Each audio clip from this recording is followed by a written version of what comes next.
Welcome to NFL World, when the NFL starts and ends. I'm your host, Jacob. And let's recap what happened in week number 16. Beginning on what happened Saturday between the Philadelphia Eagles and the Washington Commanders. The Eagles winning the game 29-18. And the way they performed was what we expect from the Eagles all year long. The offense was able to get the run game going. It got the receivers, Brown and Smith, involved. They were able to do certain things that they just got in the game, and that was important. Those that Philadelphia has to do offense struggled. They missed 2 field goals. They've had some bad plays. Sometimes the offense dies at certain points of the game that they don't know why. It takes a little while before they get going again. Sometimes they just never get going again.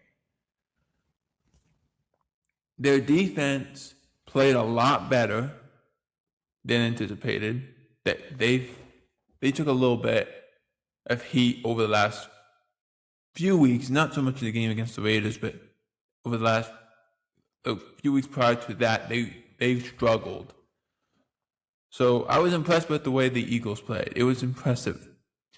They also became the first back-to-back NFC East champions since they did it from 2000 to 2003.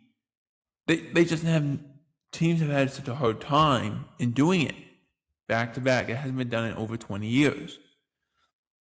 That was important. The Commanders, we already knew this was a lost season. You were fighting just for pride purposes and being a division rival. Mariota, when he was in the game, was actually playing pretty well. Then he gets banged up. Josh Johnson goes in there. Doesn't exactly work. Game just completely fell out. The bottom fell out of this team. They just had nothing left. Not a great performance. A lot of bad penalties. A couple times the Eagles were going to lose the ball on downs or have to punt, and they get bailed out by a bad Commanders penalty. And I say bailed out because that's what happened.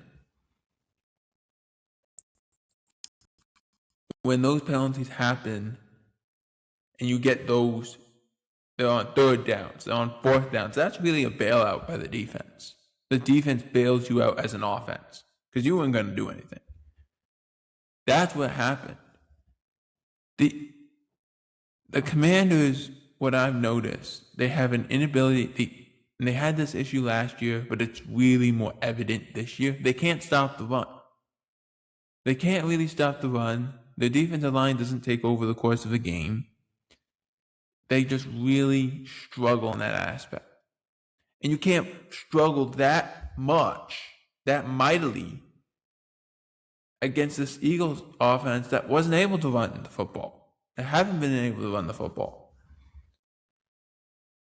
But it was a great win for the Eagles. It was much needed. They win their division. They eliminate the Cowboys in the process. It was a much needed win for the Eagles. Moving on to the Bills at the Browns. The Bills win the game 23-20. Look, there's a lot going into this game. Let's just dive into it. First of all, Josh Allen said after the game that he tweaked his foot, that it kind of flamed up on him. It inflamed up on him during the game, but it decided to play on it enough that he could come back and play.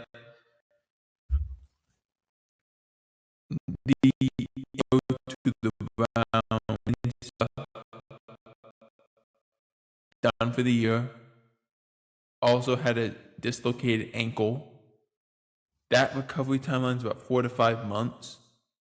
If I remember correctly, this is the same injury Tony Pollard had a couple years ago when he was with the Cowboys, and he had to have surgery on his ankle, but the fibula healed by itself. He didn't have to have surgery on that. 4 to 5 month recovery. those injuries, Judkins was the one thing about this offense that you could be excited about. Like, Shooter kind of got banged up. He dislocated his pinky finger. Not exactly great. But this Browns team is not exactly great. They're just trying to fight their way through the season. Because there's going to be a lot of firings. There's going to be a lot of moving parts. You just try to get through the season. For the Bills, this is how many weeks in a row? This got to be 3 or 4 weeks in a row where they've played a game and the offense does everything they can do and the defense nearly cost them a game. It keeps happening. When has the last time the Browns scored this year? When was the last time this year the Browns scored 20 points? I'll wait. I'm not exactly sure. Because this was bad. This was a bad performance by this Bills defense. It was not good. There is no good defense right now. The Bills have to figure that out if they want to make a playoff push. They really need to figure it out. Speaking of somebody who has to figure it out, the Kansas City Chiefs, who were playing the Tennessee Titans, and the Titans winning the game 26-9. We get it, no Patrick Mahomes. That was going to be an issue. Gardner Minshew goes down with an injury, a knee injury. It's feared to be an ACL. We'll have to wait and see. When you put in your third string quarterback, there's not a lot of good confidence there. The Titans scored 26. If you recall, I said the Chiefs were going to win this game because just didn't trust the Titans' offense. I saw a lot of people who said, well, Andy Reid's past his prime because they can't, their offense is bad. Let me tell you something. The offense was bad last year. It's been bad for a couple years. It's a lot of Mahomes, Kelsey, and Mahomes Rice, and Mahomes Worthy, and that's the way they play. It's individual. It's one-on-one football. That's how they're going to play, because they can't do anything. Just the only difference is, in recent years, their defense has been so good. This year, not so much. And that's the problem. Their defense has not played very good. The offense is still as bad as it's been for the last couple of years, but the slack isn't picked up by this defense at all. To give up 26 points to the Titans, and this actually hurts the Titans too, because as much as you wanted to win, this hurts your draft position. So that's where you're falling. Because at this point, you're already out of it. Try to get an early enough draft pick. Maybe you can get another good player, another great player on this team and build from that angle. You don't know. This was a big time win if you're looking at it from the player's perspective on this current team. For the Chiefs, back to the drawing board. That's all you can do. You're just trying to get through the season. You got to play Denver. You got the Chargers. You played the Chargers. You got swept by them. You play the Raiders one more time. Like that's pretty much what you have to look forward to if you're the Chiefs fan right now. It's just there's 2 weeks left. And one of them is against the Raiders. See what happens. Moving on. Chargers, Cowboys. Chargers winning the game 34-17. Look, both offenses in the first half going right up and down the field, and in the second half, it was kind of more defensive oriented for the Chargers. This was Justin Herbert's best statistical game.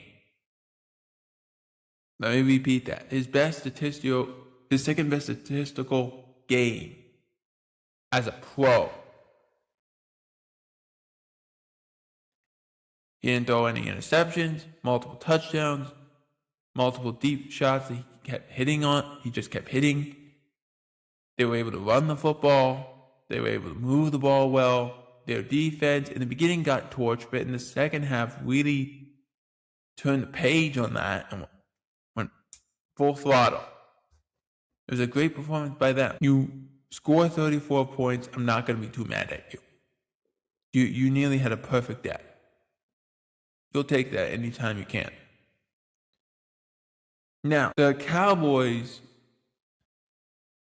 scored 17. They didn't score a point in the second half. I said last week that the offense I'm not too concerned with. I'm a little concerned, but not a whole lot. And the reason I'm not a whole lot concerned is because I've seen what this offense can do. But the reason I'm a little concerned is because it's very simple. I'm a little concerned because how many times are we going to see this offense only score 17 points and then get shut down? Where they can't run the football very well. They're behind too much in the game to really try to run the football. They can't take a deep shot, so the game plan is completely out the window. It's just bad coaching. That's really what it is. And too many penalties. They had so many penalties that have cost them touchdowns. So many penalties that have cost them big-time third down conversions or forcing them behind the sticks. That's not how this team operates. They got to be ahead of the sticks. And a lot of times they're not because they're getting these bad penalties. But that all doesn't compare to what this defense is. They tried putting Matt Eberflus in the box instead of on the sideline. Didn't work. Didn't matter. You still couldn't stop a team from scoring 30. You could not play well. There's times that you're in position, and then there's times you're just getting beat. The first touchdown, Savone Revel gets just beat. There's times that you're looking at it and you're like, okay, Trayvon's got his eyes in the backfield. He's not watching where Lad McConkey is. And I find it hard to believe. I really find it hard to believe that you can tell me all these people, you have all pro on one side, you have an all pro on the other side, you have a rookie here, you have this here, you have all this experience except for at a couple places, and that they're all equally bad. It doesn't make sense to me. It just doesn't. Trayvon, you can say, okay, he's been injured the last 2 years. That makes sense. But DeRon Bland was that bad that he didn't play in yesterday's game, but he was that bad. I just don't see that. I don't see that likelihood.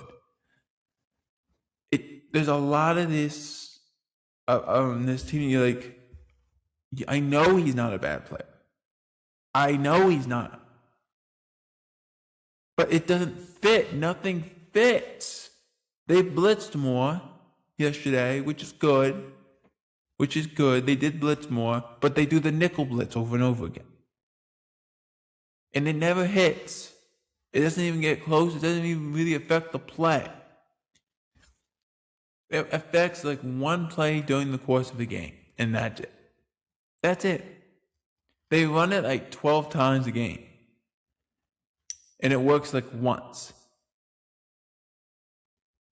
That's all they can do. All they do. They did one blitz where they blitz a linebacker late, and Kenneth Murray, who's the blitzing guy, doesn't wrap up Justin Herbert. They didn't get a sack on Justin Herbert. I got two stats for you before we move on to the Steelers-Lions game. The first stat is that Justin Herbert, prior to this game, had been sacked 49 times and had been dropped 11 times in his last 3 games. Meaning he got hit or sacked 11 times. It's a lot. Usually when they describe it, it's sacks, but sometimes it's hits. I think they meant it in sacks, but he got sacked 11 times in 2 weeks. The Cowboys didn't have a sack. And they were going against a backup offensive line with like their 4th string or 5th string left tackle. You couldn't get a sack. You couldn't even really get pressure. And when you did, you couldn't wrap up. That's bad. Here's the second stat. CeeDee Lamb cracked 1,000 yards. That's the 5th time he's done that. That's not the stat. But the stat is, if, and this is true now, the Cowboys now have a 4,000-yard passer, a 1,000-yard rusher, and 2 1,000-yard wide receivers. The last time that has happened, that doesn't happen very often. The last time that happened, 2019, when the Cowboys did it, Dak Prescott was the quarterback at that time. And in both situations, in both cases, in both years, the Cowboys, missed the playoffs. There's no way that should happen. What do you recall from that 2019 season? What do you recall? Because what I recall was that was the last year that Jason Garrett was here, was with the Cowboys. Rod Marinelli was the defensive coordinator. That's what I recall. Was it as bad as the defense the next year? No. It wasn't as bad as the Mike Nolan defense, but it was bad. This defense is bad. The Cowboys can't do anything because their defense is so bad. And when they try, a good half out of them, and that's it. There's no way that they can win. It's just that simple. Moving on to the Steelers at the Lions. Steelers beating the Lions 29-24. I've seen some confusion on the ruling that was made from Carl Sheffield. Let me explain the ruling. The ruling is correct. However, there was some issues with the way he worded it, with the way he described what was going on. That situation, there's no timeouts left. When you get St. Brown in that situation, he has to try to evade. And what I mean by evade is he has to try and go around, or attempt to at least go around, because it's like a receiver screen. You can't just run into the defender. You have to actually try to get around him. In this case, St. Brown just kind of runs into him. That's why it was an offense pass interference. That's the reason it was called. Now, if that happens and there's an offensive penalty, the game never extends. The game doesn't extend. If that was a defensive pass interference, it would have. It would have extended. But they called offense, not defense. So the game doesn't extend. So that's the second half of this, the second part of this. There's the third part, which was when St. Brown caught the ball, he never broke the plane of the touchdown. So when did forward progress stop? That's the third thing. The refs said it didn't stop. That's why they allowed the lateral. But had it stopped, the Lions would not have had enough time to line up. So that was the third thing they had to look at. The fourth thing was the lateral. Was it forward? Was it backwards? They had to make sure. They deemed it was backwards. Then they had to deem like, okay, did Jared Goff break the plane? Which, yes, he did. So there was a lot of moving parts. And it was at the end of a game situation. So stuff going on.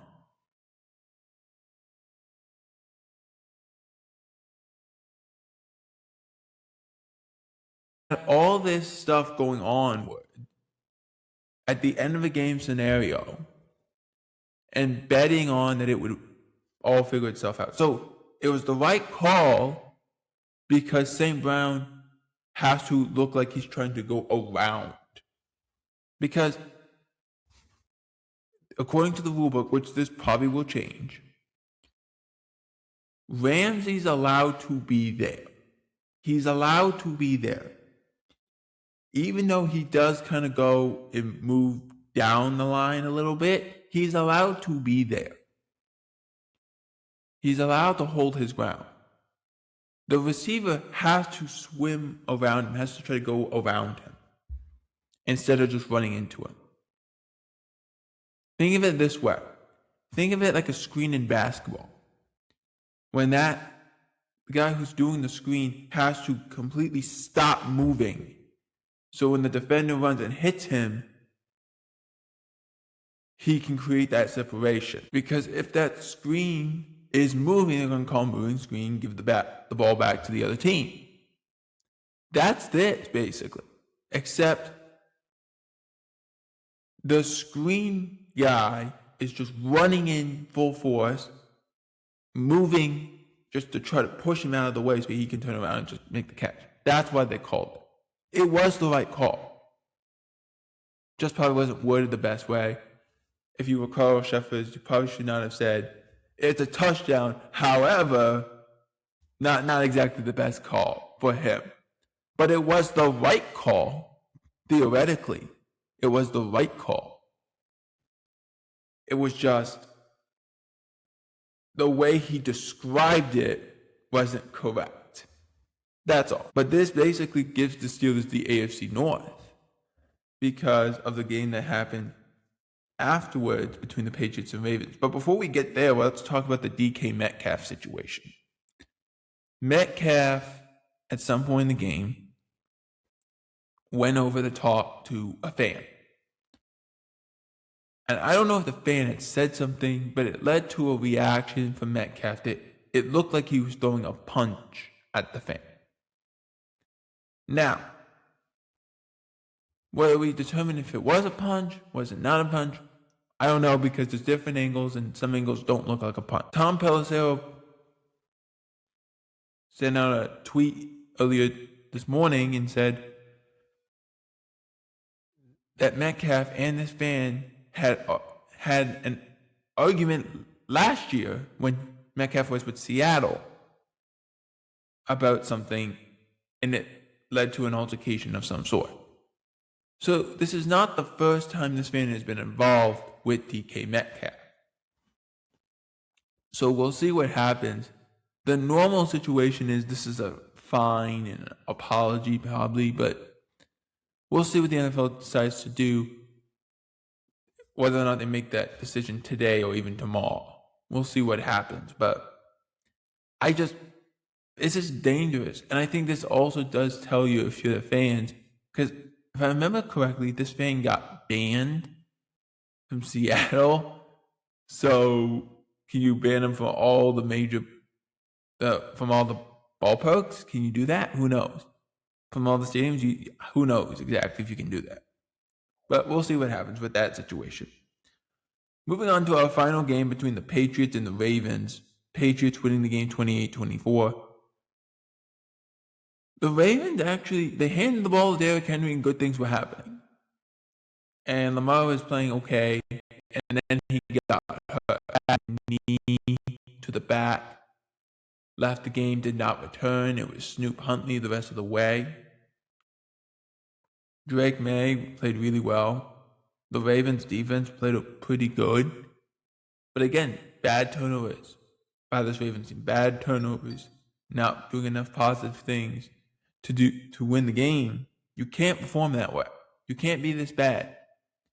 Be effective. Don't make bad mistakes. You're too good of a team. There was a lot of bad before there was a lot of good. But I did like that they handed the ball to Derrick Henry, and the defense did make some plays. Drake May, over 300 yards, his first 300-yard game in the NFL, so congratulations to him. He played well. He really did. Diggs was a key contributor. They could not stop Stephon Diggs. The run game from the Patriots was really good, and their defense made enough plays. Even though the score is close, don't let that surprise you. That's kind of the Vrabel style. We're going to play close games, but we're going to beat you.